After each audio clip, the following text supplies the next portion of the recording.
கர்த்தருடைய பரிசுத்த நாமத்துக்கு ஸ்தோத்திரம். இந்த நாளையும் என்னை அன்பாக அழைத்த பாஸ்டர் ராஜன் எட்வர்ட் அவர்களுடைய மனைவி சிஸ்டர் ஷீலா ராஜன் அவர்கள், இன்னும் பாஸ்டர் ஐசக், மோனிகா பிள்ளைகள் எங்களை அன்போடு அழைத்திருக்கிறார்கள். குடும்பமாக கட்டாயம் வர வேண்டும் என்று அழைத்தார்கள். ஆனாலும் ஒவ்வொருவரும் எங்கள் குடும்பத்திலே ஒவ்வொரு இடத்துல பேச வேண்டி இருக்கிறபடினாலே வர முடியவில்லை. அவர்கள் வீட்டிற்கு நாங்கள் குடும்பமாக வர இருக்கிறோம். இன்றைக்கு மதியானம் உங்களுடைய அன்பை எங்களால் மறக்கவே முடியாது. ஒவ்வொரு முறையும் எங்களை நேசிக்கிற உங்கள் நேசம் மிகவும் பெரியது. ஹல்லேலூயா. கர்த்தர் இப்படி அன்பானவர்களை வெகு சிலராக எங்களுக்கு கொடுத்திருக்கிறார். நன்றி உள்ளவர்களாக இருக்கிறோம். இந்த நாளிலே ஆண்டவர் ஒரு புது காரியத்தை செய்ய போகிறார்.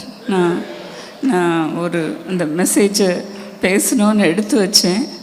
அதே வார்த்தையை பாஸ்டர் அவர்கள் இன்றைக்கு சொன்னாங்க. அவங்க பேசி முடிக்கிற நேரத்தில் இந்த வார்த்தையை சொன்னாங்க. அது எனக்கு பெரிய சந்தோஷம். அதை தான் நான் இன்றைக்கி பேச போகிறேன். யாக்கோபு கீழே வேர் பற்றி மேலே கனி கொடுப்பார்கள். அவர்கள் கீழே வேர் பற்றி மேலே கனி கொடுப்பார்கள். அதை தான் ஆண்டவர் உங்களுக்கு செய்ய போகிறார். ஹல்லேலூயா. ஏசாயா 37:31 நாம் இதை பார்க்கிறோம். ஆண்டவர் நம்மோடு கூட பேசுவதற்காக கண்களை மூடி ஜெபிப்போமா? நீங்கள் அன்பு தகப்பனே, ஆண்டவரே, இந்த நாளிலே நீர் எங்கள் மத்தியிலே உலாவி கொண்டிருக்கிறதற்காக உமக்கு நன்றி அப்பா. நீர் உண்மையுள்ள தேவனப்பா, உண்மையுள்ள தேவன். வாக்குத்தத்தம் பண்ணின நீர் அதை நிறைவேற்ற வல்லவராக இருக்கிறீரப்பா. ஆண்டவரே, நீரே இந்த வார்த்தையை கொடுத்தீரப்பா. நீரே பேசு, இந்த வார்த்தையை என் பிள்ளைகளுக்கு சொல்லு என்று சொன்னீர். அதை நீர் உறுதிப்படுத்துவீராக. உமது பிள்ளைகள் வாழ்க்கையிலே அது ஆசீர்வாதமாக இறங்கி கொண்டே இருப்பதாக. உம்முடைய சத்தத்தை உமது பிள்ளைகள் கேட்கட்டும்ப்பா, கேட்கட்டும். நீர் பக்கத்திலே உட்கார்ந்திருப்பதை உமது பிள்ளைகள் உணர்ந்து கொள்ளட்டும். இயேசுவின் நாமத்தில் ஆமென்.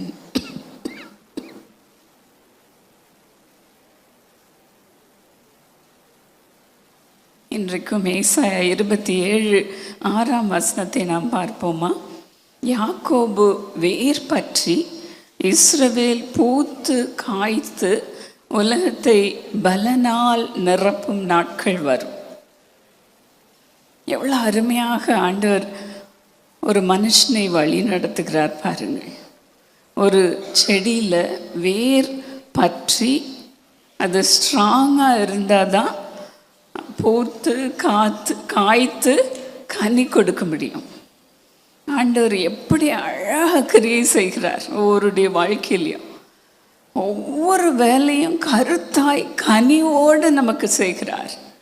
யாக்கோபு வேர் பற்றி இஸ்ரவேல் பூத்து காய்த்து உலகத்தை பலனால் நிரப்பும் நாட்கள் வரும் என்று கர்த்தர் உங்களை பார்த்து தான் சொல்லுகிறார். இது யாக்கோபுக்கு இஸ்ரவேல் ஜனங்களுக்கு சொல்லியிருக்கலாம். இந்த வார்த்தையை உங்களுக்காக இன்றைக்கு எடுத்துக்கொள்ளுங்க பிரியமானவர்களே. யாக்கோபு என்று சொல்லும் பொழுது இந்த வசனத்தில் நம்ம பார்க்கும்போது யாக்கோபு இஸ்ரவேல் 2 பேர் இருக்கு.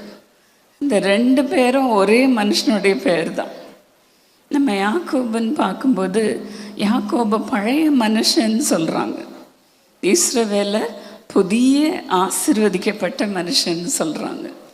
இந்த இஸ்ரவேலுடைய பெயரை தான் இன்றைக்கு ஆண்டுடைய பிள்ளைகளுக்கு கர்த்தர் வைத்திருக்கிறார். ஆசீர்வதிக்கப்பட்ட பிள்ளைகள். நீங்கள் தான் அந்த இஸ்ரவேலர்னு சொல்லும்போது இஸ்ரேலில் இருக்கிறவங்க தான் நினச்சிடாதீங்க. கர்த்தர் உங்களை தான் சொல்கிறார். 2 பேரையும் ஆண்டவர் அடிக்கடி அழைக்கிறார் பாருங்கள். நம்ம சங்கீதம் 53:6 பார்க்கும் பொழுது தேவன் தம்முடைய ஜனத்தின் சிறையிருப்பை திருப்பும்போது யாக்கோபுக்கு கழிப்பும் இஸ்ரவேலுக்கு மகிழ்ச்சியும் உண்டாகும் என்று வேதம் சொல்கிறது. யாக்கோபு, இஸ்ரவேல் 2 பேருக்கும் ஆண்டவர் வித்தியாசம் காட்டுறதே இல்லை. இன்னும் நிறைய வசனத்தில் நம்ம பார்க்குறோம். யாக்கோபு இஸ்ரவேல் சொல்லிக்கிட்டே இருக்கிறார். என்னாகுமா 23:23 இது எனக்கு மிகவும் பிடித்த ஒரு வசனம். யாக்கோபுக்கு விரோதமான மந்திரவாதம் இல்லை, இஸ்ரவேலுக்கு விரோதமான குறி சொல்லுதல் இல்லை. ஆண்டவர் நம்மை உருவாக்கும் பொழுது ஒரு பெயரை ஆண்டவர் கொடுக்கிறார். நாம் பரிசுத்தமாகும் பொழுது ஆண்டவர் நமக்கு புதிய நாமத்தை கொடுக்கிறார். கிறிஸ்துவின் உடையவர்கள் என்ற பெயரை கொடுக்கிறார். எனக்கு லிட்ரலாக 2 பேர் இருக்கு. பழைய பேர் விஜயா, ஆனால் அதன் திருமணமான ஆகுவதற்கு முன்பதாக 89 எனக்கு திருமணமாச்சு. 86 நான் ஞானஸ்தானம் பெற்ற பொழுது அதே வருஷத்தில் தான் ஏஞ்சலை என்னுடைய கணவருடைய பெற்றோர் இழந்தார்கள். அதே வருஷத்தில் நானும் இவாஞ்சலின் என்ற பெயர் எனக்கு வேணும்னு சொல்லி என் பெயரோட இவாஞ்சலின் என்ற பெயரை இணைத்து கொண்டேன். என்ன ஆச்சரியம் பாருங்கள். ஹல்லேலூயா. ஆண்டவர் எனக்கும் ஒரு புது பெயரை கொடுத்துருக்கிறார். நான் ஆண்டவருக்குள்ள உறுதியாக கட்டப்பட்ட பிறகு எனக்கு இவாஞ்சலின் என்ற புதிய நாமத்தை கொடுத்துருக்கிறார். எனக்கு அருமையானவர்களே, ஆனாலும் நாம் மனுஷயத்தில் தான் இருக்கிறோம். மனுஷயத்தில் பாவங்கள் வருகிறது, பொய்கள் வருகிறது, இன்னும் கோபத்தில் பேசி விடுகிறோம். அந்த பழைய மனுஷன் திரும்ப வந்துட்டே தான் இருக்கிறோம். ஆனால் நம்ம ஆண்டவருக்குள்ள உறுதியாக வேர் பற்றி கொள்ளும் பொழுது, கிறிஸ்துவை நாம் பற்றி கொள்ளும் பொழுது ஆண்டவர் நம்மை புதிதாக்கி கொண்டே இருக்கிறார். ஒவ்வொரு நாளும் அதை செய்கிறார். நாளுக்கு நாள் நம்முடைய உள்ளான மனுஷனை ஆண்டவர் புதிதாக்கி கொண்டே இருக்கிறார். இப்படி தான் ஆண்டவர் நமக்கு புது பெயரை கொடுத்திருக்கிறார். இயேசு என்ற நாமத்தையே நம்ம நெற்றியில் வைக்கிறார். இயேசு என்ற அந்த நாமத்தை நம்ம நெற்றியில் வைக்கிறார். அதை ஆண்டவர் பார்க்கும் பொழுதெல்லாம் நம்மை ஆசீர்வதித்து கொண்டே இருக்கிறார். எனக்கு அருமையானவர்களே, யாக்கோபு பழைய மனுஷனாக இருந்த பொழுது அவனுடைய சகோதரன் ஏசாவை பார்க்க போன பொழுது அவன் தன்னுடைய சகோதரன் தன்னை கொன்று விடுவானோ என்று பயந்து வனாந்திரத்திற்கு போய் ஜெபிக்க சென்றான்.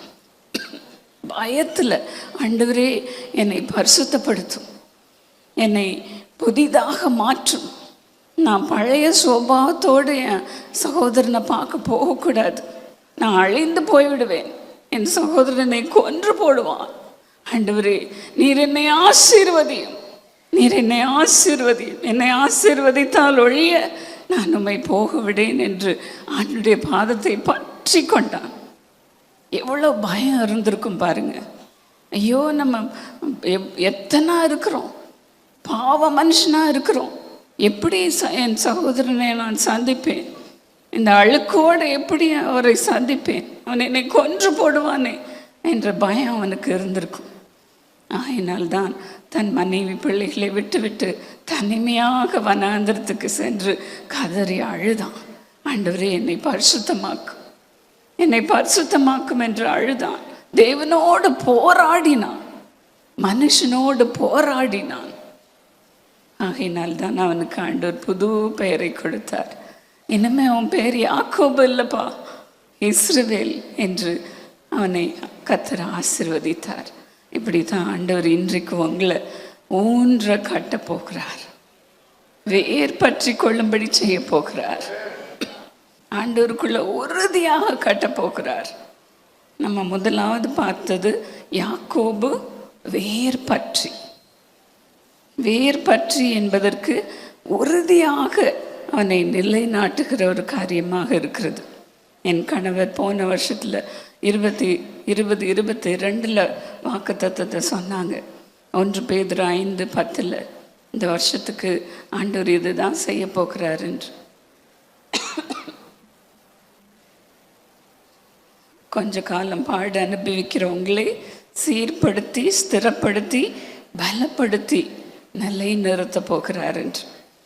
பிரியமானவர்களே, அதே போல் ஆண்டவர் போன வருஷத்திலே நம்ம எல்லாருக்கும் செய்தார். சீர்படுத்தி எவ்வளோ வேலை செய்கிறார் பாருங்க. சீர்படுத்தி, ஸ்திரப்படுத்தி, பலப்படுத்தி நிலை நிறுத்துகிறார். அதுதான் உண்மையான ஒரு தகப்பனுடைய அன்பு. நம்மை வேர் பற்றி கொள்ளும்படி ஆண்டவருக்குள்ள நிலைத்திருக்கிறவர்களாக, அசையாம நிலைத்திருக்கிறவர்களாக இருக்கும்படி செய்கிறது தான் ஒரு தகப்பனுடைய அன்பு. வேதம் சொல்லுகிறது, சங்கீதம் 125:1, அதை வாசிக்க கேட்போமா?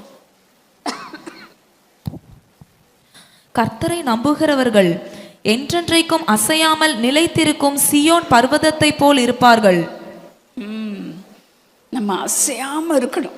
என்ன பாவம் வந்தாலும், என்ன துஷ்ட மனுஷன் நமக்கு எதிராக வந்தாலும், என்ன பிசாசு வந்தாலும், ஒருத்தர் நம்மை அசைக்க முடியக்கூடாது, அசைக்க கூடாது. அதுதான் ஆண்டோடைய உள்ளம். பிரியமானவர்களே, என் பிள்ளைங்க சியோன் பர்வதத்தை போல அசைக்க முடியாத பிள்ளைகளாக இருக்கணும். அவங்க வேறு உறுதியாக இருக்கணும். அதுதான் ஆண்டோடைய உள்ளம்.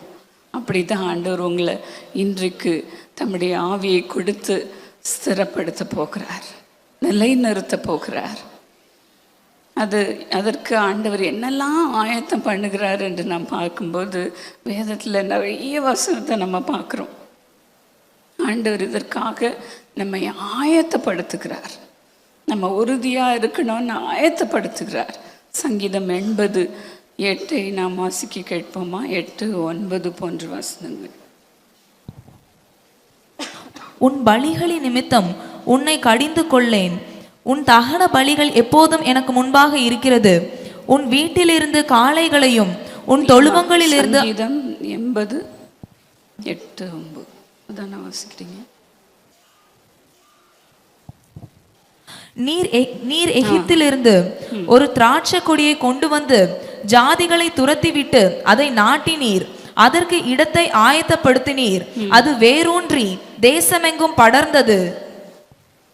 ஆண்டவர் என்ன செய்கிறாரு? இஸ்ரவேல் ஜனங்களை எகிப்திலிருந்து ஒரு திராட்சை கொடியாக கொண்டு வருகிறார். கொண்டு வந்து ஜாதிகளை அவர்களிடத்திலிருந்து துரத்தி விடுகிறார். அதற்கு இடத்தை ஆயத்தப்படுத்துகிறார். அது வேரூன்றி தேசமெங்கும் படர்ந்தது என்று வேதம் சொல்லுகிறது. ஆண்டவர் நம்மை அழுக்கிலிருந்து கொண்டு வருகிறார். நம்ம பாவ வாழ்க்கையிலிருந்து கொண்டு வருகிறார். கொண்டு வந்து எவ்வளோ ஆயத்தம் பண்ணுகிறார் பாருங்க. நம்மோடு கூட பாவத்துக்கு துணை நின்றவர்களை துரத்தி விடுகிறார். இன்னும் ஆண்டவர் நம்மை வேர் பற்றி ஆண்டவருக்குள்ளே நிலைத்திருக்கும்படியாக செய்கிறார். ஆண்டவர் ஒரு திராட்சை தோட்டக்காரரை போல இந்த வேலையெல்லாம் செய்கிறார். ஒரு திராட்சை தோட்டக்காரன் என்ன பண்ணுவான்? அந்த திராட்சை செடி வளர்றதுக்கு எவ்வளோ ஆயத்தம் பண்ணுறான். வேதத்தில் நம்ம பார்க்கும்போது ஏசாயா 27:2 வசனம் 1, 2 போன்ற வசனங்களே வாசிப்போமா? அக்காலத்திலே ஏசாயா 27:2 அக்காலத்திலே நல்ல திராட்சரசத்தை தரும் திராட்சை தோட்டம் உண்டாயிருக்கும். அதை குறித்து பாடுங்கள். கர்த்தராகிய நான் அதை காப்பாற்றி அடிக்கடி அதற்கு தண்ணீர் பாய்ச்சி ஒருவரும் அதை சேதப்படுத்தாதபடிக்கு அதை இரவும் பகலும் காத்து கொள்வேன். ஆண்டவர் நம்மை பார்த்து சொல்லுகிறார், நல்ல திராட்சை ரசத்தை கொடுக்கிற திராட்சை தோட்டம் என்று. நம்ம எல்லாரையும் திராட்சை தோட்டமாக பராமரிக்கிறார். அவர் ஒரு திராட்சை தோட்டக்காரராக இருக்கிறார். யோவான் 15:5 நம்ம பார்க்கும்போது ஆண்டவர் சொல்லுகிறார், அவரே திராட்சை தோட்டக்காரர், பிதா திராட்சை தோட்டக்காரர் என்று. நாமெல்லாம் திராட்சை கொடிகள். அதே வசனத்தில் பார்க்கும்போது நான் மெய்யான திராட்சை செடி என்று இயேசு சொல்லுகிறார். பிதாவானவர் திராட்சை தோட்டக்காரர், இயேசு திராட்சை செடி, நாம் எல்லாரும் கொடிகள். திராட்சை கொடிகள். ஆண்டவர் நம்மை திராட்சை தோட்டம் என்றும் அழைக்கிறார். நீ வற்றாத நீரூற்றை போலவும்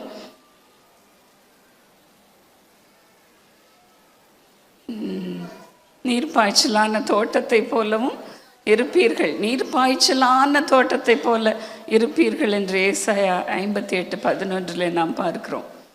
நம்மை திராட்சை தோட்டமாக, திராட்சை கொடியாக அழைக்கிறார். திராட்சை தோட்டக்காரராக ஆண்டவர் என்னெல்லாம் ஆயத்தம் பண்ணுகிறார் பாருங்க. 27 ஏசாயா 27:3 அவர் அதை காப்பாற்றி அடிக்கடி அதற்கு தண்ணீர் பாய்ச்சி ஒருவரும் அதை சேதப்படுத்தாதபடி இரவும் பகலும் அதை காப்பாற்றுகிறார். எவ்வளோ ஆயத்தம், எவ்வளோ ஆயத்தம். நம்ம லேசாக சொல்லிடுறோம். ஏதாவது பிரச்சனை வரும்போது, நீர் என்னை கவனிக்கிறீரா, நீர் என்னை பார்க்குறீரா, எவ்வளோ லேசாக நம்ம அவரை திட்டிடுறோம்ல. ஆனால் ஆண்டவர் எவ்வளோ ஆயத்தத்தை பண்ணுகிறார் பாருங்க. அடிக்கடி அதற்கு தண்ணீர் பாய்ச்சி ஒருவரும் அதை சேதப்படுத்தாதபடி இரவும் பகலும் அதை காப்பாற்றுகிறார். அப்படிதான் நம்மளை ஸ்ட்ராங்காக ஆக்குகிறார். வேர் பற்றி கொள்ளும்படி செய்கிறார். ஒரு திராட்சை தோட்டக்காரன் திராட்சை செடி எப்படிலாம் வளர்க்குறான்னு சொல்லி நான் யூடியூப்பில் பார்த்தேன். அதில் பார்த்தபோது தான் எனக்கு ஒரே ஆச்சரியம். அந்த திராட்சை செடியை வைக்கிறதுக்கு அதனுடைய குச்சியை முதல்ல எடுக்கிறாங்க. அதற்கு குழியை தோண்டுறாங்க. குழியை தோண்டுறதுக்கு முன்னால் என்ன செய்கிறாங்க, இந்த கற்களெல்லாம் எடுத்து ஒதுக்கிடுறாங்க.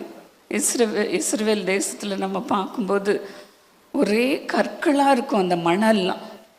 ஏன்னா அது மலைகளும் குன்றுகளும் நிறைந்த தேசமாக இருக்கிறது. அதனால் மண்ணை வெட்டி எடுக்கும்போது அதில் கற்கள் தான் நிறைய இருக்கும். அதெல்லாம் கிளியர் பண்ணுறாங்க, களைகளெல்லாம் பிடுங்கி போடுறாங்க.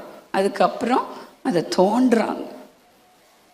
எவ்வளோ ஆழமாக அதை தோண்டணும் தெரியுமா? 12 இன்ச் அளவுக்கு குழி தோண்டணும். தோண்டி அந்த குச்சை வச்சு அதுக்கு மேலே ஃபர்டிலைசர்ஸ்லாம் போட்டு 12 இன்ச் இன்னும் அதிகமாக மண்ணை குவியலாக வச்சு தண்ணி அடிக்கடி ஊற்றணுமா. எதனால் அப்படி சொல்லப்படுகிறது என்று நான் பார்த்த பொழுது, திராட்சை செடிக்கு நிறைய ஒரே நேரத்தில் தண்ணி ஊற்றக்கூடாது. நிறைய தண்ணி ஒரே நேரத்தில் ஊற்றிடக்கூடாது, அது செத்து போயிடும். அதனால் கொஞ்சம் கொஞ்சமாக ஊற்றணுமா. அப்போது அடிக்கடி அதுக்கு தண்ணி ஊற்றணும்ல. அது மாதிரி தான் ஆண்டவர் நமக்கும் செய்கிறார். ஒரே நேரத்தில் நம்மை ஆண்டவர் ஆசீர்வதிச்சிட்டா நம்ம எங்கேயோ போயிடுவோம், பெருமை வந்துடும்.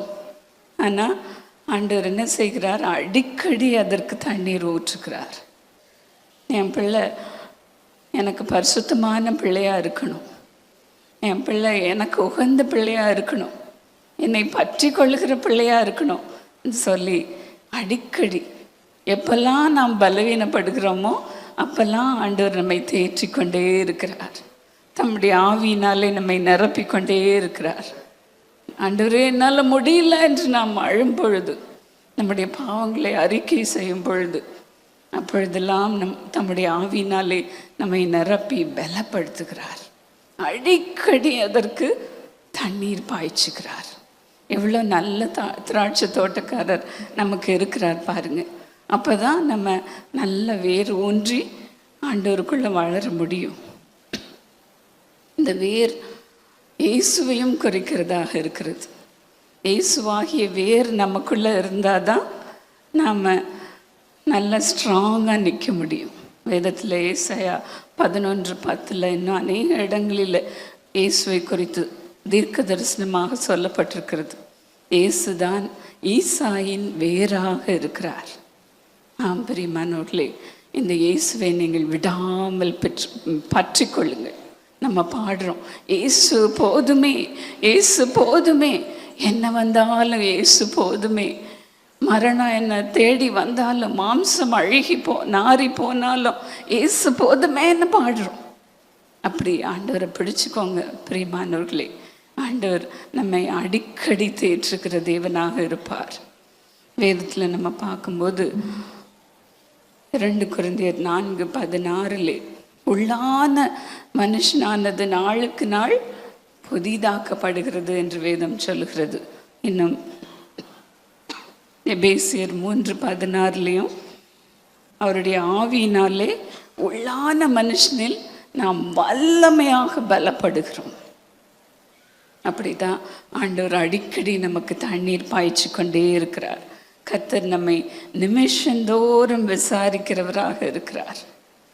ஒவ்வொரு நொடி பொழுதும் நம்மை விசாரிக்கிறவராக இருக்கிறார்.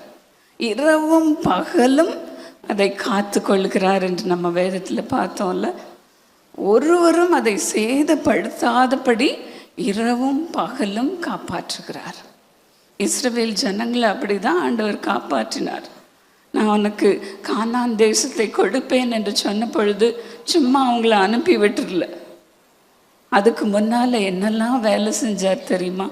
வேதத்தில் நம்ம பார்க்கும்போது யாத்ராகமம் 23:28 அவங்க முகத்துக்கு முன்பாக ஏவியரை, கானானியரை, ஏத்தியரை துரத்திவிட குளவிகளை அவர்களுக்கு முன்பாக அனுப்பினாராம். அவங்க சத்துருக்களை எல்லாம் துரத்திட்டு எல்லாத்தையும் கிளியர் பண்ணிட்டு அதுக்கப்புறம் தான் அவங்க செட்டில் ஆகும்படி செய்தார். அவர் வாக்குத்தத்தம் பண்ணினவர் உண்மையுள்ள தகப்பனாக இருக்கிறார். ஹல்லேலூயா. உங்களுக்கும் அநேக வாக்குத்தத்தங்களை ஆண்டவர் கொடுத்திருக்கலாம். அதை ஆண்டவர் கட்டாயம் நிறைவேற்றுவார். மனம் சோர்ந்து போகாதிருங்க பிரியமானவர்களே. கர்த்தரை இறுக பிடித்து கொள்ளுங்கள். கர்த்தர் எனக்கு செய்வார், அவர் சொன்னதை செய்வார், அவர் கிரியை செய்து கொண்டு இருக்கிறார், எனக்காக எல்லா ஆயத்தத்தையும் செய்து கொண்டிருக்கிறார் என்று சொல்லுங்க பிரியமானவர்களே. கர்த்தரால் அழைக்கப்பட்டவர்களே, அவரிடத்தில் அன்பு கூறுகிறவர்களுக்கு சகலமும் நன்மைக்கு ஏதுவாக நடக்கிறது. நன்மைக்கு ஏதுவாக நடக்கிறது. உங்களுக்கு உங்கள் வாழ்க்கையில் நடந்து கொண்டிருக்கிறது எல்லாம் நன்மைக்கு தான் சொல்லுங்க, நன்மைக்கு தான் சொல்லுங்க. ஆண்டவர் என்னை ஆயத்தப்படுத்தி கொண்டு இருக்கிறார் என்று சொல்லுங்க பிரியமானவர்களே. சோர்ந்து போகாதிருங்கள். எவ்வளோ பாடுகள் போராட்டங்கள் வரலாம். அதுதான் பக்தன் சொல்லுகிறான், நான் உபத்திரவப்பட்டது எனக்கு நல்லது, இதனால் நான் தேவனுடைய பிரமாணங்களை கற்றுக்கொண்டேன் என்று சொல்லுகிறான். நம்ம ஆண்டவருடைய வழியில் நடக்கணும், அவரை நாம் பற்றி கொள்ளணும்னு சொல்லி தான் நம்ம இந்த பாதையிலெல்லாம் நடத்துகிறார். இதுதான் அவர் ஆயத்தம் பண்ணுகிற வழி. தேவனுடைய ராஜ்யத்துக்கு அநேக உபத்திரவங்களின் வழியாக போக வேண்டும் என்று அப்போஸ்தலர் 14:22 நாம் பார்க்கிறோம். அநேக உபத்திரவங்களின் வழியாக நம்ம போனாதான் தேவனுடைய ராஜ்யத்திற்குள்ளே பிரவேசிக்க முடியும். ஆண்டவர் வாக்குத்தத்தம் பண்ணின பரலோக கானானுக்குள் நாம் பிரவேசிக்க முடியும். அதற்காக ஆண்டவர் ஆயத்தத்தை பண்ணி கொண்டிருக்கிறார் பெரியமானவர்களே. நீங்கள் சந்தோஷமாக ஆண்டவரை துதித்து கொண்டே அவரை பற்றி கொள்ளுங்க. ஆண்டவரே, இந்த உபத்திரவத்தை எனக்கு அனுப்பினது எனக்கு நல்லது, நான் உபத்திரவப்பட்டது எனக்கு நல்லது என்று சொல்லி ஆண்டவருக்கு ஸ்தோத்திரம் பண்ணிக்கொண்டே இருங்கள் பிரியமானவர்களே. வேரானது பரிசுத்தமாக இருந்தால்தான் கிளைகள் பரிசுத்தமாக இருக்கும் என்று ரோமர் 11:16 நாம் பார்க்கிறோம். நீங்கள் பரிசுத்தமாக இருந்தால் தான் உங்களை சுற்றி இருக்கிறவங்க பரிசுத்தமாக இருக்க முடியும். ஏசாமியும் ஒரு இடத்துல சொல்கிறார், நான் என்னையே பரிசுத்தம் பண்ணிக்கொள்ளுகிறேன். ஐ திங்க் இட்ஸ் இன் யோவான் 19:17. அதை வாசிக்க கேட்போமா? அவர் தம்முடைய சிலுவையை சுமந்து கொண்டு எபிரேய பாஷையிலே கொல்கதா என்னும் என்று சொல்ல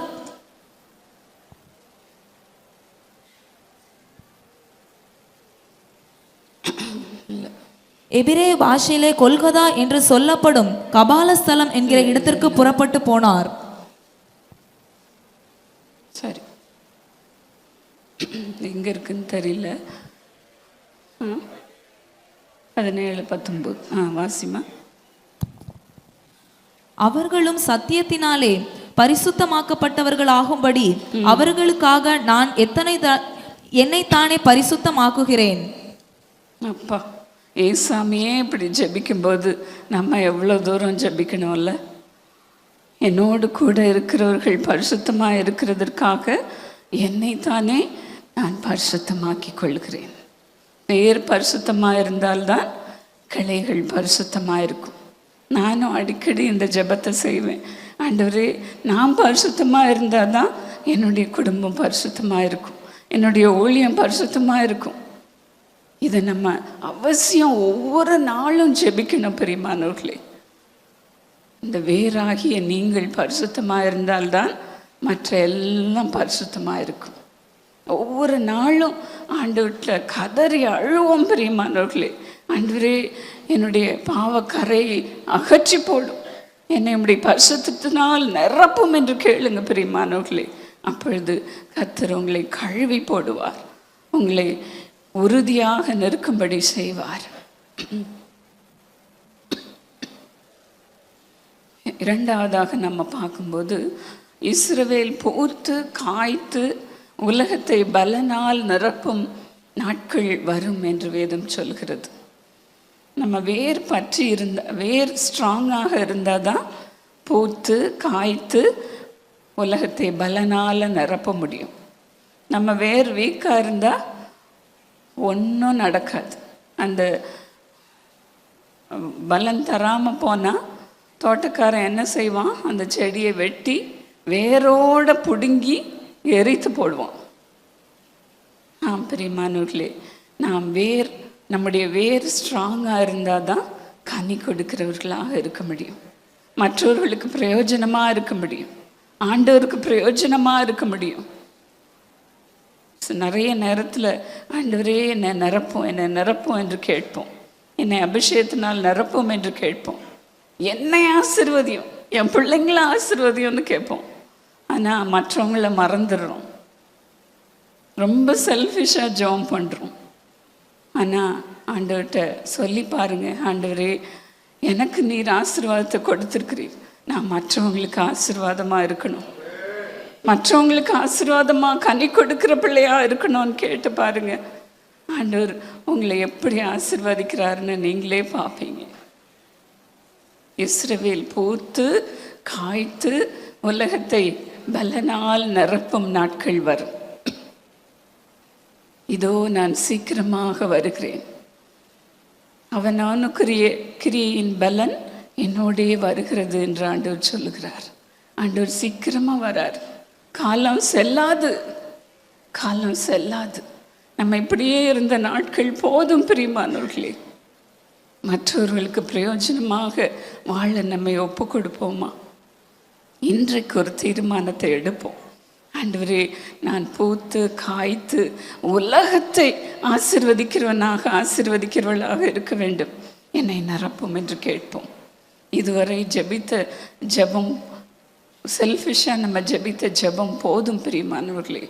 நாம் மற்றவர்களுக்கு ஆசீர்வாதத்தை கொடுக்கிறவர்களாக இருப்போம். ஆண்டவர் ஆபிரகாமை ஆசீர்வதித்த பொழுது எப்படி ஆசீர்வதித்தார்? நான் உன்னை ஆசீர்வதிக்கவே ஆசீர்வதிப்பேன், உன்னை பெருகவே பெருக பண்ணுவேன், நான் உன் பெயரை பெருமைப்படுத்துவேன், உன் பெயரை பெருமைப்படுத்துவேன், உனக்குள்ள ராஜாக்கள் பிறப்பார்கள் என்று சொன்னார். ஆண்டவர் சும்மா ஆசீர்வதிச்சுட்டு போகல. ஆண்டவர் என்ன சொன்னார்? உன் மூலமாக உலகத்தில் ராஜாக்கள் பிறப்பார்கள், உன் பெயரை பெருமைப்படுத்துவேன், நீ உலகத்தை ஆசீர்வதிக்கிறவனா இருப்ப. அப்படிதான் ஆண்டவர் ஆசீர்வதிக்கும் போது ஆசீர்வதிக்கிறார். நம்ம தனி நபரை ஆசீர்வதிக்கிறவரா அல்ல, நம்ம மூலமாக மற்றவங்களை ஆசீர்வதிக்கிறவர் தான் ஆண்டவர். என் பிள்ளைங்க அழகாக பாடியிருக்காங்க, நான் உன்னை ஆசீர்வதிக்கவே ஆசீர்வதித்து பெருகவே பெருக பண்ணுவேன், பெருகவே பெருக பண்ணுவேன். ஆண்டவர் எப்பொழுதும் நம்மை ஆசீர்வதிக்க தான், ஆண்டவர் நம்மை எப்பொழுதும் ஆசீர்வதிக்கிறவராக இருக்கிறார். அவர் நம்மை பற்றிய நினைவுகள் தீமைக்கானதல்ல, நன்மைக்கான நினைவுகளே. அதனால் நம்ம ஒரு நாள் ஆண்டவரை குற்றம் சொல்லவே வேண்டாம் பிரியமானவர்களே. என்ன வந்தாலும் கர்த்தரை இறுக பிடித்து கொள்ளுங்கள்.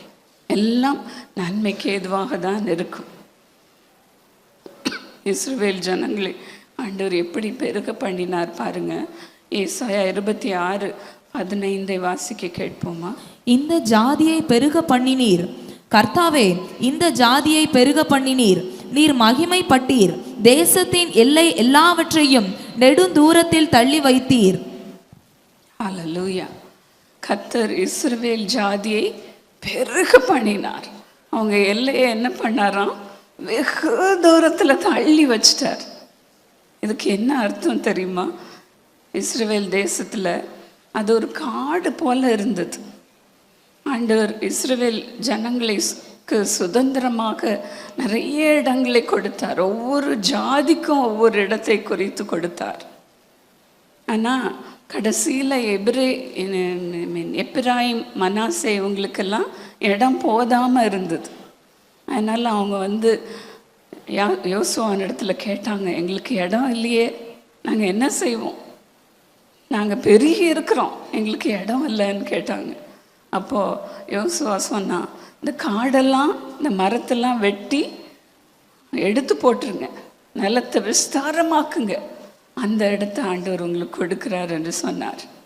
அப்படி தான் பிரியமானவர்களே ஆண்டவர் அவர்களுக்கு செய்தார். தேசத்தின் எல்லாவற்றையும் நெடுந்தூரத்தில் தள்ளி வைத்தார். அந்த காடெல்லாம் இப்போது இஸ்ரவேல் தேசமாக இருக்கிறது. அப்படி தான் உங்களையும் கூட பெருக பண்ணுவார். உங்கள் எல்லையை விஸ்தாரமாக்குவார். எனக்கு இருக்க வீடு இல்லைன்னு கூட நீங்கள் சொல்லி கொண்டிருக்கலாம். ஆண்டவர் இதையும் செய்வார். இஸ்ரவேல் ஜனங்களை ஆசீர்வதித்த தேவன் உங்களுக்கு ஒரு வீட்டை கட்டி தருவார். உங்களுக்கு நிலங்களை தருவார். உங்களுக்கு சொந்தமாக நிலங்களை தருவார். கர்த்தாவே, இந்த ஜாதியை பெருக பண்ணினீர் என்று பக்தன் பாடுகிறான். அதே போல கர்த்தர் உங்களையும் பெருகவே பெருக பண்ணுவார். பெருகவே பெருக பண்ணுவார். நீ வலது புறத்திலும் இடது புறத்திலும் இடம் கொண்டு பெருகுவா என்று கர்த்தர் மனதார அவர்களை ஆசீர்வதித்தார். இந்த வருஷத்தில் கூட என் கணவர் மூலமாக ஆண்டவர் இந்த வாக்குத்தத்தத்தை சொன்னார். உன் எல்லைகளை விஸ்தாரமாக்கு, உன் கூடாரத்தை விஸ்தாரமாக்கு, நீ தான் அது செய்யணும். ஆண்டவர் நிறைய திட்டத்தை எங்களுக்கு கொடுத்தார். என் கணவர் சொன்னாங்க, கையில் பணம் இல்லையே சாமி, நாங்கள் எப்படி இந்த கட்டிடத்தெல்லாம் கட்ட போகிறோம்? எப்படி இந்த பெதஸ்தா சிட்டியை நீர் கட்டணும்னு சொல்கிறீர், எப்படி நாங்கள் செய்ய போகிறோம்? கையில் பணம் இல்லையே என்று சொன்ன பொழுது கர்த்தர் பேசினார். I will pay for it. நான் உனக்கு தருவேன். நான் தானே சொன்னேன், நான் செய்ய மாட்டேனா என்று சொன்னார். இன்றைக்கு வரைக்கும் நாங்கள் யோசித்து கொண்டிருக்கிறோம். கர்த்தர் சொன்ன பொழுது, உன் எல்லையை விஸ்தாரமாக்கு என்று சொன்ன பொழுது, உன் கூடாரத்தை விரிவாக்கு என்று சொன்ன பொழுது நாங்கள் கர்த்தருக்கு கீழ்ப்படிந்தோம். நாங்கள் அதை செய்வோம் சுவாமி, தாமதம் பண்ண மாட்டோம்.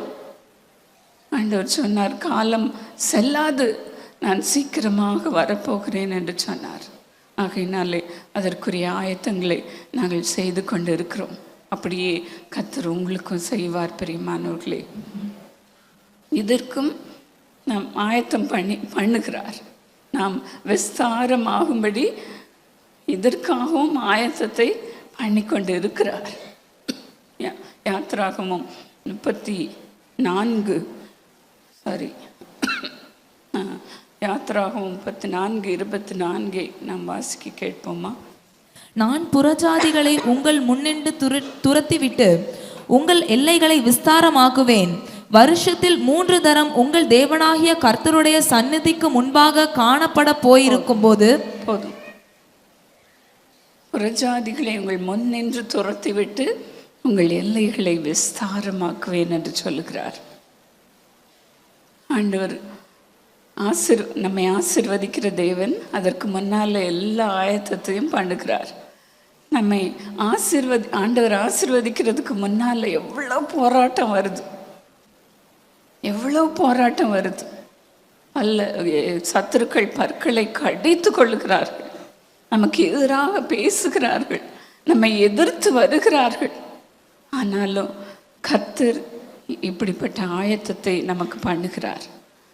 நம் முன்னின்று நம்முடைய சத்துருக்களை துரத்தி விட்டு அதன் பிறகு நம் எல்லைகளை விஸ்தாரமாக்குகிறார். நம்ம சொல்லலாம், நீர் விஸ்தாரமாக்குன்னு சொல்லி கொண்டிருக்கிறீர், ஆனால் எங்கே இடம் இருக்குது, பக்கத்துலலாம் இடம் இல்லையேன்னு சொல்லி கொண்டிருக்கிறோம். ஆனால் ஆண்டவர் அதற்கான ஆயத்தங்களை செய்து நமக்கு கொடுப்பார். பிரியமானவர்களே, கட்டாயம் உங்கள் வாழ்க்கையிலே அது நடக்கும். உங்கள் எல்லைகளை விஸ்தாரமாக்குவார். இந்த ஆலயத்தின் எல்லையையும் விஸ்தாரமாக்குவார், விரிவாக்குவார். ஹல்லேலூயா, ஹல்லேலூயா. கர்த்தருடைய பிள்ளைங்க ஒரு நாளும் குறைஞ்சு போக மாட்டாங்க, பெருகி கொண்டே தான் இருப்பாங்க. எவ்வளோ தூரம் நமக்கு எதிர்ப்பு வருகிறதோ, எவ்வளோ தூரம் நம்மை சத்துருக்கள் நசுக்குகிறாங்களோ, அவ்வளோ அதிகமாக நாம் பெருகுவோம். ஹல்லேலூயா. இஸ்ரவேல் ஜனங்களை அப்படி தான் நசுக்குனாங்க, சாகடிச்சாங்க. ஆனால் அவங்க பெருகிட்டே தான் போனாங்க. அதனால் எகிப்து ஜனங்க என்ன பண்ணாங்களாம், பயந்துட்டாங்களாம். அவங்கள பார்த்து பயந்துட்டாங்க என்று வேதம் சொல்லுகிறது. பயந்து அவங்க நகைகளை, பணத்தை எல்லாம் அவங்க கையில் கொடுத்து அனுப்புனாங்க. போங்கப்பா, எங்கேயாவது போங்க என்று அவர்களை துரத்தி விட்டார்கள். அப்படி தான் ஆண்டவர் உங்களுக்கும் செய்வார். நினையாத இடத்திலிருந்து ஆசீர்வாதம் கொட்ட போகிறது. ஹல்லேலூயா, ஹல்லேலூயா. உங்களை எதிர்க்கிறவர்கள் உங்கள் பட்சத்தில் வருவார்கள், பற்களை கடித்து கரைந்து போவார்கள். ஹல்லேலூயா. கர்த்தர் இந்த காரியத்தை உங்களுக்கு கட்டாயம் செய்வார். என் கணவரை குறித்து நிறைய ப்ராஜெக்ட்ஸை கொடுத்த பொழுது என் கணவர் சொன்னார், எனக்கு வயசாயிட்டே போகுது சாமி, என்னால் செய்கிறதுக்கு பலன் இல்லை, நான் ரிட்டையர் ஆயிடுறேன் என்று சொன்னாங்க. அதை என்கிட்ட சும்மா பேசிகிட்டு இருந்தாங்க. எனக்கு 60 வயசு ஆயிடுச்சு, நான் ரிட்டையர் ஆயிடுறேன், நம்ம பிள்ளைங்க எல்லாத்தையும் பார்த்துக்கிட்டோன்னு சொன்னாங்க. பேசி முடித்த உடனே நாங்கள் குடும்ப ஜெபம் செய்த பொழுது கர்த்தர் பேசினார். என் மகன் பால், நீ என்னால் செய்ய முடியலன்னு சொல்கிற, ஆனால் நீ இதுவரைக்கும் செஞ்சதெல்லாம் கொஞ்சம் தான்ப்பா, என்னமோ நிறைய சாதிச்சிட்ட மாதிரி நீ பேசுகிற, ஆனால் இதுவரைக்கும் நீ செஞ்சதெல்லாம் மிக குறைவு. இனிமே தான் நீ நிறைய செய்ய போகிறாய், இனிமே தான் இதிலும் பெரிதானவைகளை நீ காணப்போகிறாய் என்று சொன்னார். எங்களுக்கு ஒரே ஆச்சரியம். நம்ம சும்மா பேசிட்டு இருக்கிறத கூட கர்த்தர் எப்படி கவனித்து கேட்கிறார் என்று. கர்த்தருக்கு பயந்தவர்கள் ஒருவரோடு ஒருவர் பேசிக்கொள்வார்கள். கர்த்தர் அதை கவனித்து கேட்பார். நாம் பிரியமானவர்களே, நம்ம வயசாயிடுச்சு முடியலன்னு சொல்லலாம், ஆனால் கர்த்தர் உங்கள் மூலமாக தான் பெரிய காரியங்களை செய்வார். ஹல்லேலூயா.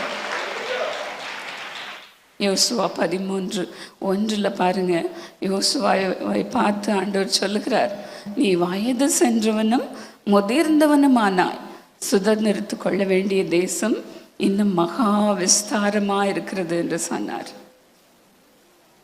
வயசான பிறகுதான் ஆண்டவர் நம்மை செய்ய வைக்கிறார். ஹல்லேலூயா. இன்னும் வாலிப பிள்ளைகளும் நீங்கள் சோர்ந்து போக வேண்டாம். ஆண்டவருடைய வருகை சமீபமாக இருக்கிறதுனால கர்த்தர் உங்களையும் எடுத்து பயன்படுத்துவார். ஹல்லேலூயா. உங்களை காட்டில் உங்கள் பிள்ளைங்க இன்னும் அதிகமாக வேலை செய்வாங்க. ஹல்லேலூயா. எங்கள் பிள்ளைங்களுக்கும் ஆண்டவர் அப்படி தான் அநேக திட்டங்களை கொடுத்திருக்கிறார். ஆண்டவர் அதை செய்ய வைப்பார் என்று நான் விசுவாசத்தோடு இருக்கிறேன். இஸ்ரவேல் பூத்து காய்த்து உலகத்தை பலனால் நிரப்பும் நாட்கள் வரும். லிட்ரலாகவே இஸ்ரவேல் தேசத்தை ஆண்டவர் அப்படி தான் ஆசீர்வதித்திருக்கிறார். அவங்க பழங்கள் ஏற்றுமதி செய்கிறதுல உலகத்திலே இன்றைக்கு 2வது இடத்தை பெற்றிருக்கிறாங்க. அப்படி கர்த்தர் அவங்கள ஆசீர்வதித்திருக்கிறார். பழங்கள்னால் சாதாரணமாக அது இருக்காது. நீங்கள் அங்கே போய் ஃப்ரூட்ஸை வாங்கி சாப்பிட்டு பாருங்கள், அது எவ்வளோ இனிப்பாக இருக்கும் தெரியுமா? எவ்வளோ இனிமையாக இருக்கும் அது. ஒவ்வொரு பழமும் பெருசாக இருக்கும். நம்ம ஊர்லெலாம் ஆரஞ்சு இவ்வளோண்டு இருக்குது, ஆனால் அங்கே நீங்கள் பார்த்தீங்கன்னா தேங்காய் மாதிரி பெருசாக இருக்கும். அப்படி கர்த்தர் இஸ்ரவேல் தேசத்தை ஆசீர்வதித்து வைத்திருக்கிறார். அதே போல தான் நீங்களும் செழிக்க போகிறீங்க, செழிப்பீங்க. நீங்கள் மெலிந்து குச்சியாக இருக்க மாட்டீங்க. நான் திருமணம் ஆனப்போ அப்படி தான் இருந்தேன், ஒல்லியாக, யாராவது தள்ளி விட்டால் கீழே விழுந்துருவேன், அப்படி இருந்தேன். ஆனால் இன்னைக்கு பாருங்கள், கர்த்தர் என்னை எப்படி ஆசீர்வதித்து வைத்திருக்கிறார். ஹல்லேலூயா.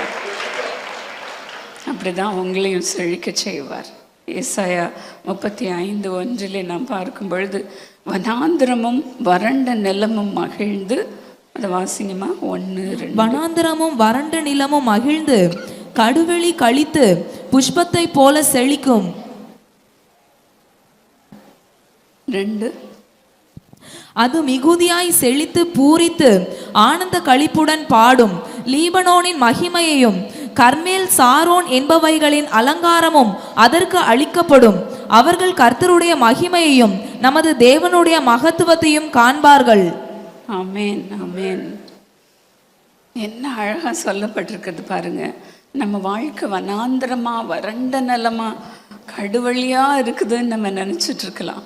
ஆனால் ஆண்டவர் அதை எப்படிலாம் மாத்துறாரு பாருங்க. அது மிகவும் அது செழித்து பூரித்து ஆனந்த களிப்புடன் பாடுகிறது. மிகவும் செழித்து, மிகுதியாய் செழித்து மகிழ்ந்து ஆனந்த களிப்புடன் பாடும். அதுக்கு எப்படிப்பட்ட அலங்காரம் இருக்குது? கர்மேல், சாரோன், லீபனோன், இதனுடைய அலங்காரத்தை எல்லாம் ஆண்டவர் கொடுக்கிறார். ஒரு மகிமையை ஆண்டவர் கொடுக்கிறார். போன வருஷம் ஆண்டவர் அதைத்தான் சொன்னார், நான் உன்னை அலங்கரிப்பேன் என்று சொன்னார். அதே போல் கர்த்தர் உங்களை அலங்காரமான கிரீடமாக அவருடைய கரத்திலே வைப்பார். ஹல்லேலூயா, ஹல்லேலூயா. இதை எப்பொழுது செய்வார்? நீங்கள் கனி கொடுக்கும் பொழுது தான் செய்வார். சும்மா உட்கார்ந்துருந்தா ஒன்றும் நடக்காது. ஆண்டவர் உங்களை சும்மா உட்காரவும் விட மாட்டார். நான் திருமணமாகி வந்த பொழுது என்னுடைய கணவருடைய பெற்றோர்கள்லாம் சொன்னாங்க, இவாஞ்சலின் சும்மா எங்கள் வீட்டுக்கு வந்து இருந்தால் போதும், எங்கள் மகளாக இருந்தால் போதும் என்று சொன்னாங்க. என்னிடத்துல ஒன்றுமே அவங்க எதிர்பார்க்கல. நான் ஊழியம் செய்யணும், பெரிய பிரசங்கியாராக இருக்கணும்னு நினைக்க கூட இல்லை. என்னுடைய சொந்த பெற்றோர் கூட அதை தான் சொன்னாங்க. இவள் ரொம்ப வெட்க சுவாபம் கொண்டவள், ரொம்ப வீக்காக இருக்கிறா, ஒன்றுமே இவளால் செய்ய முடியாதுன்னு சொன்னாங்க. நான் இவ்வளோ தூரம் ஆண்டவருக்கு ஊழியம் செய்வேன்னு அவங்க நினச்சி கூட பார்த்துருக்க மாட்டாங்க. ஆனால் பாருங்கள், ஆண்டவர் என்னை சும்மா இருக்க விடலை. கொஞ்சம் கொஞ்சமாக ஆண்டவர் என்னை ஆசீர்வதித்து கொண்டே வந்தார். ஹல்லேலூயா, ஹல்லேலூயா. கர்த்தர் என்னை அழைத்த பொழுது நான் சொன்னேன், ஆண்டவரே, நான் உமக்காக எதையும் செய்ய ஆயத்தமாக இருக்கிறேன் சுவாமி, நீர் என்னை எடுத்து பயன்படுத்தும் என்று சொன்னேன். கர்த்தர் அந்த வார்த்தையை கனம் பண்ணினார். நான் எங்கள் அம்மா கொஞ்ச நேரத்துக்கு முன்னால் சொன்ன மாதிரி அவங்க தான் என்னை பிரசங்கம் பண்ணுறதுக்கு உற்சாகப்படுத்திகிட்டே இருப்பாங்க. அவங்க பேசுறதுக்கு முன்னால், இப்போ என் மகா இவாஞ்சலின் பேச போகிறான்னு சொல்லுவாங்க, சாட்சி சொல்வான்னு சொல்லுவாங்க, பேச போகிறான்னு சொல்லுவாங்க. எனக்கு தெரியும் அவங்க எப்போ என்னை எழுப்பி விட்டுருவாங்கன்ட்டு. அதனால் எங்கே மீட்டிங் போனாலும் ஒரு நோட்ஸ் எழுதி வச்சுக்குவேன். ஒரு 10 நிமிஷமாவது பேசணுமே என்று சொல்லி கர்த்தருடைய வார்த்தையை எழுதி வைத்து கொண்டு போவேன். அப்படி தான் ஆண்டவர் என்னை உயர்த்தினார். ஹல்லேலூயா, ஹல்லேலூயா. என்னுடைய தகப்பனார் சகோதரர் டிஜிஎஸ் தினகரன் அவர்களும் திடீர்னு ஒரு பெரிய பாஸ்டர்ஸ் கான்ஃபரன்ஸ் ஜெர்மனியில் நடந்தது. பெரிய பெரிய பாஸ்டர்ஸ் எல்லாம் வந்திருந்தாங்க. அவங்க முன்னால் திடீர்னு என்னை எழுப்பி விட்டுட்டாங்க. இப்போ என் மகா இவாஞ்சலின் ஒரு சின்ன டெஸ்டிமனி கொடுப்பான்னு சொல்லிட்டாங்க. எனக்கு இங்கிலீஷும் ரொம்ப பேச வராது. பயந்து நடுங்கி வேர்த்து என்னால் தெரிஞ்சதை நான் அவங்களுக்கு முன்னால் சொன்னேன். கர்த்தர் என்னை எப்படி ஆசீர்வதித்தார் என்று. என்னுடைய கணவரும் அப்படி தான். எங்கள் தகப்பனார் இறந்த பிறகு குஜராத்தில் 5 லட்சம் பேர் வந்திருந்தாங்க கூட்டத்துக்கு. அங்கே 2வது நாள் எப்பொழுதும் எங்களுடைய தகப்பனார் பேசுவாங்க. அந்த நாளில் என்ன பேச சொன்னாங்க. எனக்கு என்ன பண்ணுறதுன்னு தெரில. இவ்வளோ பேர் மத்தியில் நான் ஒரு பெண் எப்படி நின்று பேசுவேன்? என்னால் முடியாதுன்னு சொல்லி பார்த்தேன். என்னை விடுற மாதிரியே இல்லை. நீ தான் பேசணும் இவாஞ்சலின், உனக்கு ஆண்டவர் அந்த கிருபையை கொடுத்துருக்கிறார். உனக்கு தெரியல உனக்குள்ளே இருக்கிற வல்லமை, நீ தான் பேசணும்னு சொல்லி உற்சாகப்படுத்தி ஜெபம் பண்ணி அனுப்பினாங்க. 2வது நாள் போய் நின்ற பொழுது ஆவியானவர் என்னோடு கூட வந்தார்.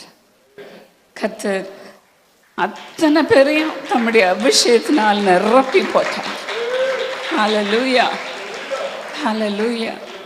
பிள்ளைங்க, வாலிப பிள்ளைங்க துள்ளி குதிச்சு ஃபென்ஸ் மேலே அப்படியே குதிச்சு வெளியே விழுந்தாங்க. நான் ஒரு வீடியோவில் பார்த்த பொழுது எனக்கு ஒரே ஆச்சரியம். என்னையா ஆண்டவர் அப்படி பயன்படுத்தினார் என்று. பிசாசு எல்லாம் அலறிச்சு. அற்புதங்கள் நடந்தது. கர்த்தருடைய ஆவியானவர் எங்கேயோ அங்கே விடுதலை உண்டு. அதனால் நான் பலவீனமாக இருக்கிறேன், நான் ஒரு பெண்ணாக இருக்கிறேன்னு சொல்லாதீங்க பிரியமானவர்களே. கர்த்தரால் எவரையும் மேன்மைப்படுத்த முடியும். ஹல்லேலூயா, ஹல்லேலூயா. எவரையும் பயன்படுத்த அவருக்கு வல்லமை உண்டு பிரியமானவர்களே. நான் சின்னவன் என்று சொல்லாதிருங்க. கர்த்தருக்குள் நீங்கள் பராக்கிரமசாலியாக இருக்கிறீங்க. ஹல்லேலூயா. பராக்கிரமசாலியே என்று கிதியோனை பார்த்து கூப்பிட்டார். அவனுக்குள்ளே இருந்த வல்லமை ஆண்டவர் அறிந்திருந்தார். அவனுக்குள்ளே இருந்த ஆண்டுடைய பலனை ஆண்டவர் அறிந்திருந்தார். ஆகையினால் தான் அவனை அழைத்தார். கர்த்தர் உங்களை அழைக்கிறார் பிரியமானவர்களே. கர்த்தர் உன்னை அழைக்கிறார். உன்னுடைய பழைய பேரும் அவருக்கு தெரியும், புது பேரும் அவருக்கு தெரியும். உங்கள் உள்ளத்தின் ஆழத்தையும் ஆண்டவர் அறிந்திருக்கிறார். ஆகையினால எழும்பி கர்த்தருடைய ராஜ்யத்தை கட்ட உங்களை ஒப்புக்கொடுங்கள். குடும்பமாக எழும்புங்கள். எங்கள் அம்மா சொன்னாங்க, பாஸ்டர் அவர்களுடைய குடும்பம் உங்களுக்கு உதாரணமாக இருக்கிறாங்கன்னு சொல்லி.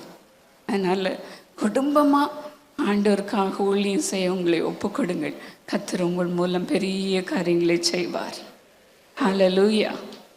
உங்களை ஆசீர்வதிக்கவே ஆசீர்வதிப்பார். உங்களை பெருகவே பெருக பண்ணுவார். Thank you Lord. எல்லாரும் எழுந்து நின்று ஆண்டவரை நோக்கி பார்ப்போமா?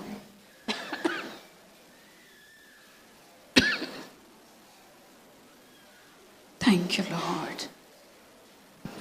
Thank you Jesus. எல்லாரும் ஆண்டவரே, நான் இப்பொழுதும் எவ்வளோ பலவீனமாக இருக்கிறேன் என்பதை அறிந்திருக்கிறேன். என்னுடைய பலவீனத்தை எடுத்து போடும் என்று ஆண்டவரிடத்திலே கதறுவோமா பிரியமானவர்களே. நான் மனுஷியத்தில் அநேக வேளைகளிலே தவறி விழுகிறோம். ஆண்டவருடைய மகிமையை இழந்து போகிறோம். ஆனாலும் இந்த நேரத்தில் கர்த்தருடைய வல்லமை உங்களை பலப்படுத்தும். உள்ளான மனுஷனை கர்த்தர் ஒவ்வொரு நாளும் புதிதாக்குகிறார். இந்த நாளிலே ஆண்டவர் புதிதாக்க இறங்கி இருக்கிறார். ஆயத்தம் பண்ணினவர் உங்களை பலப்படுத்துவார் பிரியமானவர்களே. இதுவரைக்கும் உங்களை ஆயத்தப்படுத்தி இருக்கிறார். இனிமேல் நீங்கள் கனி கொடுக்கிறவர்களாக இருப்பீர்கள்.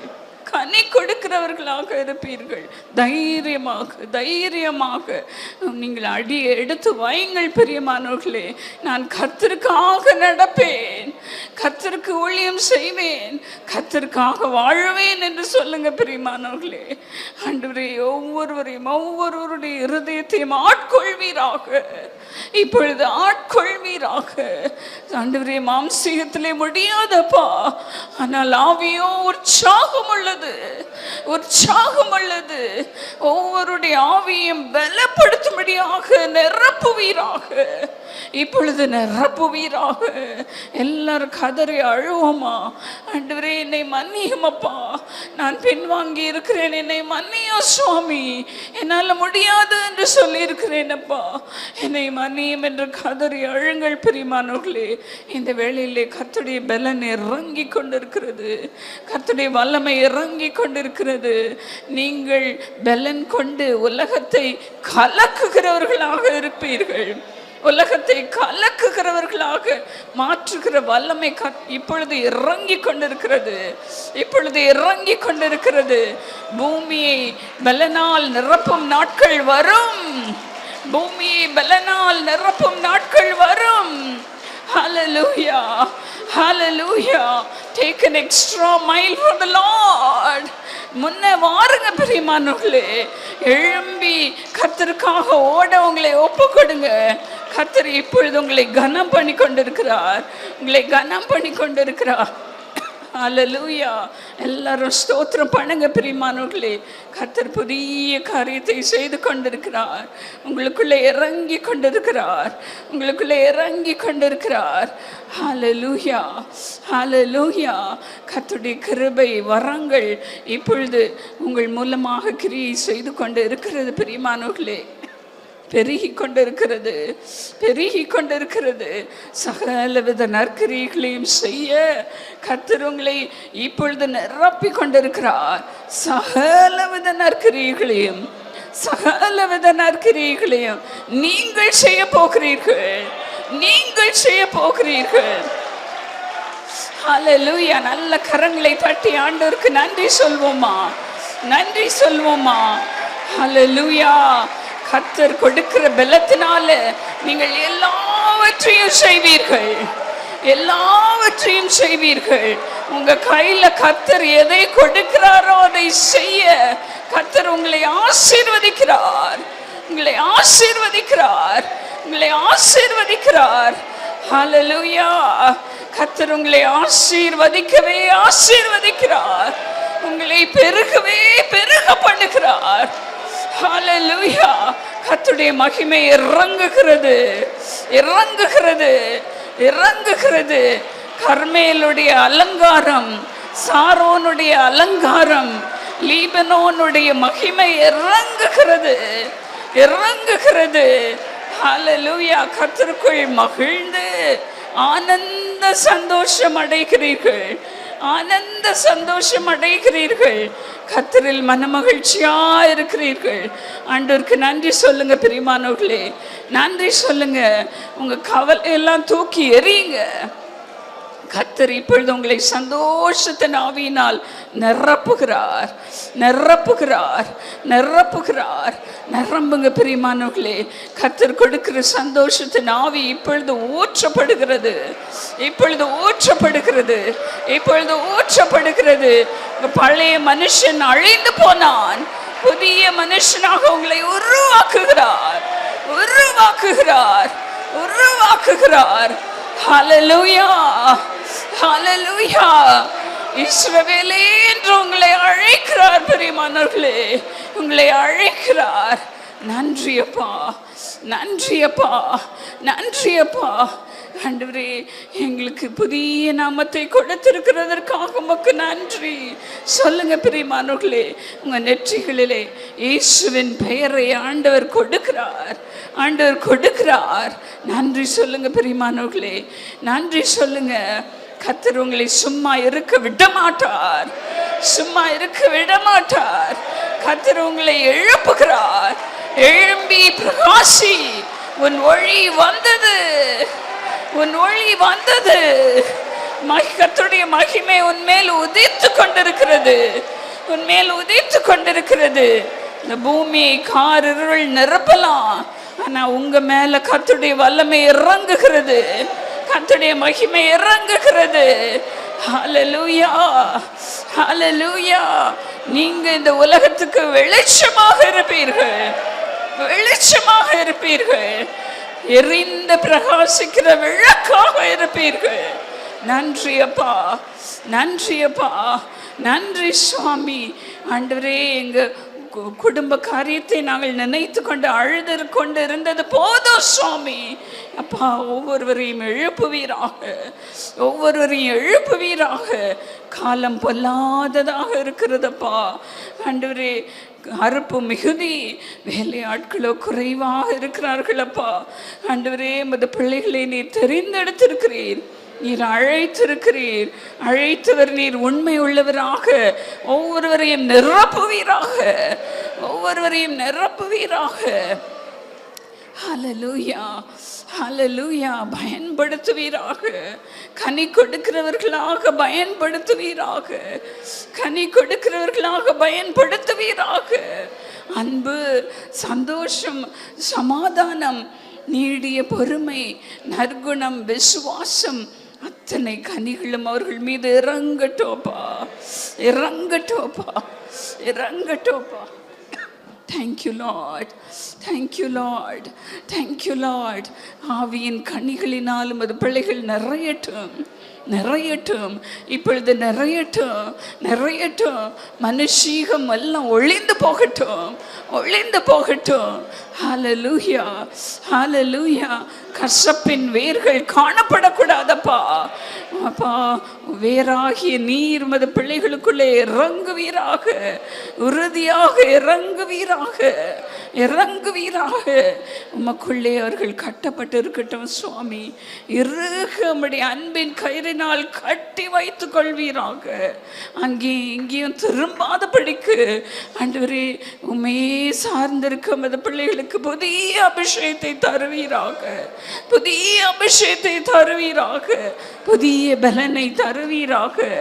நன்றி அப்பா, நன்றி அப்பா, நன்றி சுவாமி.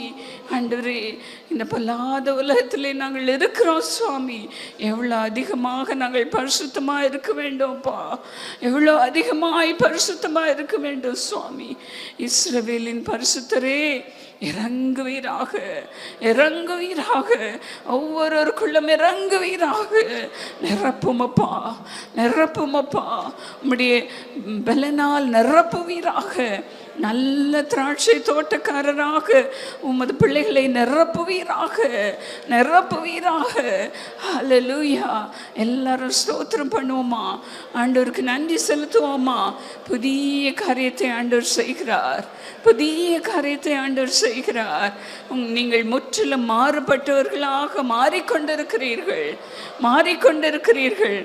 சவுல் வேறு மனுஷனானான் என்று வேதம் சொல்லுகிறபடி வேறு மனுஷனாக, வேறு மனுஷிகளாக இப்பொழுது மாறிக்கொண்டிருக்கிறீர்கள். எல்லாரும் கரங்களை தட்டி ஆண்டவருக்கு நன்றி சொல்வோமா. Thank you Lord, thank you Lord, thank you Lord, thank you Lord. ஒவ்வொருவரையும் நிரப்பும், நிரப்பும், நிரப்பும், நிரப்பும், நிரப்பும் அப்பா. இந்த வல்லமையினால் நிரப்பும், அபிஷேகத்தினால் நிரப்பும், வரங்களினால் நிரப்பும், கனிகளினால் நிரப்பும். அவங்க பரிசுத்தமாகட்டும்ப்பா, இன்னும் பரிசுத்தமாகட்டும், இன்னும் பரிசுத்தமாகட்டும், இன்னும் பரிசுத்தமாகட்டும். இன்னும் நீதி செய்யட்டும்ப்பா, இன்னும் நீதி செய்யட்டும்ப்பா, இன்னும் ஒளிய செய்யட்டும் சுவாமி. இன்னும் உழைக்கட்டும்ப்பா, இன்னும் ஓடட்டும் சுவாமி. இன்னும் உமக்காக எழும்பி நிற்கட்டும்ப்பா. இன்னும் இதிலும் பெரிதானவைகளை செய்வீராக, பெரிதானவைகளை செய்வீராக, பெரிதானவைகளை செய்வீராக. ஹல்லேலூயா, ஹல்லேலூயா, ஹல்லேலூயா. நன்றி அப்பா, நன்றி அப்பா, நன்றி சுவாமி. ஆண்டவரே, இந்த சபையை விசேஷமாக நினைத்தருளும்ப்பா, நினைத்தருளும். இருபது பிள்ளைகளுடைய எல்லையை விஸ்தாரமாக்கி இருக்கிறீர், இன்னும் விஸ்தாரமாக்கும் அப்பா, இன்னும் பெருக பண்ணும் சுவாமி, இன்னும் பெருக பண்ணுவப்பா. அவர்கள் திருநெல்வேலியில் மாத்திரம் அல்ல, உலகம் முழுவதும் சபைகளை நிறுவட்டும், உலகம் முழுவதும் சபைகளை நிறுவட்டும்ப்பா. ஆண்டவரே, மத பிள்ளைகளுடைய எல்லைகள் விரிவாகட்டும், விரிவாகட்டும், விரிவாகட்டும். ஆண்டவரே, இன்னும் மத பிள்ளைகள் உமக்காக உழைக்கட்டும் சுவாமி. அதற்கு வேண்டிய பலன், சுகம், ஆரோக்கியம் எங்கள் அன்பு போதகருக்கு, அவர்களுடைய பிள்ளைகளுக்கு, பேர பிள்ளைகளுக்கு தருவீராக, தருவீராக, தருவீராக. ஆண்டவரே, எங்களுடைய போதகர் முதிர் வயதிலும் கனி தந்து புஷ்டியும் பசுமையுமாக இருக்கட்டும்ப்பா, புஷ்டியும் பசுமையுமாக இருக்கட்டும்ப்பா. Let him be always be fresh, Lord. Be fresh, Lord. ஆசீர்வதியும் சுவாமி. ஆண்டவரே, அவர்களுக்கு துணை நிற்கிற ஒவ்வொரு பிள்ளைகளையும் ஆசீர்வதிப்பீராக, ஆசீர்வதிப்பீராக. ஒவ்வொரு குடும்பத்தையும் ஆசீர்வதிப்பீராக, ஆசீர்வதித்து பெருக பண்ணுவீராக. இந்த நிமிஷத்துலேயும் சரீர பலவீனத்தோடு வந்திருக்கிறவர்களுக்காக நான் ஜெபிக்கிறேனப்பா. வியாதியோடு வந்திருக்கிறவர்களுக்காக நான் ஜெபிக்கிறேன். ஒவ்வொருவரையும் தொட்டு சுகமாக்கும் அப்பா, சுகமாக்கும் சுவாமி. எல்லா இன்ஃபெக்ஷனையும் தொட்டு சுகமாக்கும், சுகமாக்கும் சுவாமி. தோலில் இருக்கிற வியாதிகளை சுகமாக்கும்ப்பா. கிட்னி வியாதிகளை சுகமாக்கும். தலையில் இருக்கிற வலிகளை சுகமாக்கும். நரம்பு தளர்ச்சிகளை சுகமாக்கும்ப்பா. ஃபிட்ஸ் நோய்கள் மறையட்டும் சுவாமி. ஆண்டவரே, சுகர் வியாதிகளை எடுத்து போடும்ப்பா, எடுத்து போடும். கர்த்தருடைய பிள்ளைகளுக்கு அது வேண்டாம் சுவாமி, வேண்டாப்பா. தொட்டு சுகமாக்கும் அப்பா, தொட்டு சுகமாக்கும். ஆண்டவரே, நீர் அற்புதங்களை செய்து கொண்டிருக்கிறபடியா உமக்கு நன்றி சுவாமி, உமக்கு நன்றி. குடும்பமாக உம்மை சேவிக்க உமது பிள்ளைகளை நீ தெரிந்தெடுத்திருக்கிறீர். அப்படியே பயன்படுத்தோப்பா, பயன்படுத்தும். அவர்களும் அவர்கள் பிள்ளைகளும் அவர்களுடைய பிள்ளைகளின் பிள்ளைகளும் உம்மை சேவிக்கட்டும் சுவாமி, உம்மை சேவிக்கட்டும். உம்முடைய ஆசீர்வாதத்தை பெருக பண்ணுகிறதற்காக உமக்கு நன்றி. இயேசுவின் நாமத்தில் ஆமென்.